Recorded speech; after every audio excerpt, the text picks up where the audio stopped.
I have two brief questions I'd like to ask, if I may.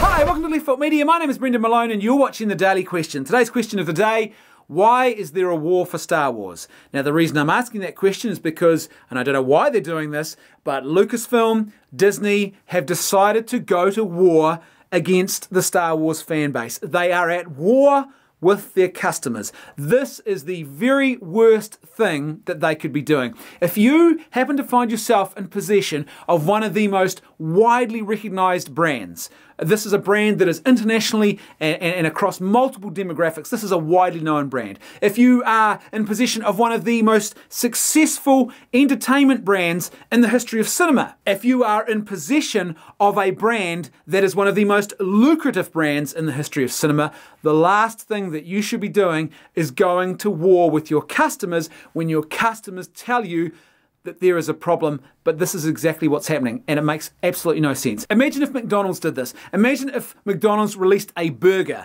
that was just awful. It had a series of ingredients and flavors, and it was put together in such a way that it was just hugely unpopular. The customers just didn't like it. And customers started getting on social media, and they started telling their friends, and there was lots of coverage about how this burger was just an awful burger and it did not live up to the usual high standards that everyone had come to expect from McDonald's. And imagine McDonald's had a big management meeting, all their senior management are there, and someone in the room says, you know what I think we should do? We need to go to war against these customers and we need to tell them they're wrong. Remember this burger? It had some Mexican sort of themed flavors to it. Well, we need to write articles and we need to get on social media and we need to get all the people associated with us to say that these people are racists. And that's why they didn't like the burger, because they are racists. They hate people who are Hispanic. That's what the problem here is. And you know what else? Remember the adverts for the burger? They featured a woman. Remember that? So these people are clearly sexists as well, and we need to tell them that they are sexist, and that's how we're going to win this war. We need to tell them that they don't know what they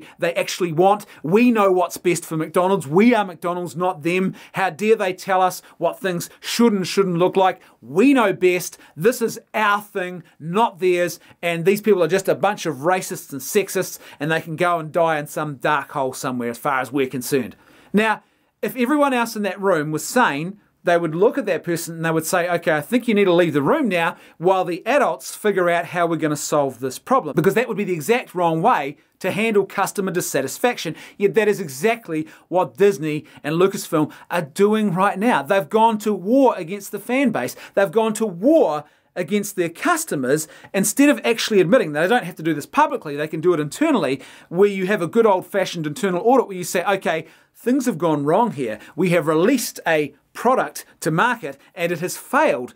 We need to do something about this. Let's have a good old-fashioned case of internal soul-searching where no answer is off the table and we explore and we get right to the bottom of exactly what's gone wrong, and then we work out a plan for how we can win back customer trust and how we can fix this problem. That's how you address this if you are an organization with a healthy culture and a healthy focus on how to do business well in the marketplace. That's how you respond to it. You don't go to war against your customers. So why is this happening? Well, I think there's two things at play here. Number one, basic human pride. No one likes to admit that they got things wrong. None of us like it. I know that if I was involved in this new Star Wars endeavor and I had made these mistakes, I probably wouldn't want to admit that I'd made these mistakes either. I'd be desperately clinging on to any excuse I could. Racism, sexism, franchise fatigue, anything at all, but actually admitting that I had contributed to something that wasn't so good. So, no one likes to admit their mistakes, especially I think when you're talking about creative output.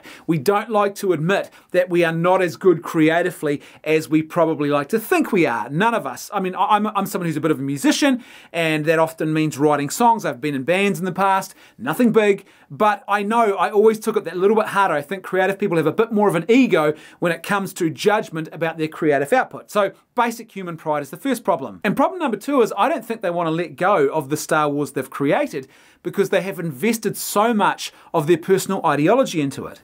You see, if you were looking for a vehicle to try and build a brave new world by promoting a brand new ideology, there would be no more powerful vehicle than one of the most popular entertainment franchises in the history of cinema. Star Wars is a pretty powerful and attractive looking preaching pulpit if you want to preach a new message about how you think the world should look. And I don't think they want to actually admit that their ideology is not being well received, that they've forgotten how to tell good stories and instead they're using it as a sort of a preaching pulpit, and the preaching is not being well received and they don't like it.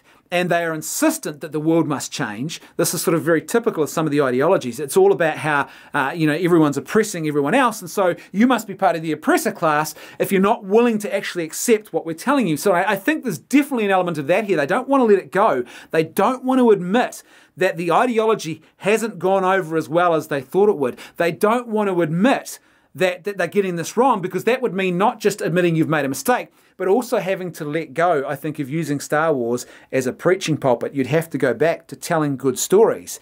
And I don't think some of them are ready to do that, because they really are that committed to the ideology that they see themselves almost like evangelists for this brave new world, and they want everyone to buy into the particular ideas that they're selling. But one thing that Disney and Lucasfilm should know, based on the franchise that they now possess, is that things never ever go well when you have a huge empire that decides to go to war against a resistance in order to quash a group of plucky rebels. As per usual, I'd love to know your thoughts, so please let me know what you think in the comments section below.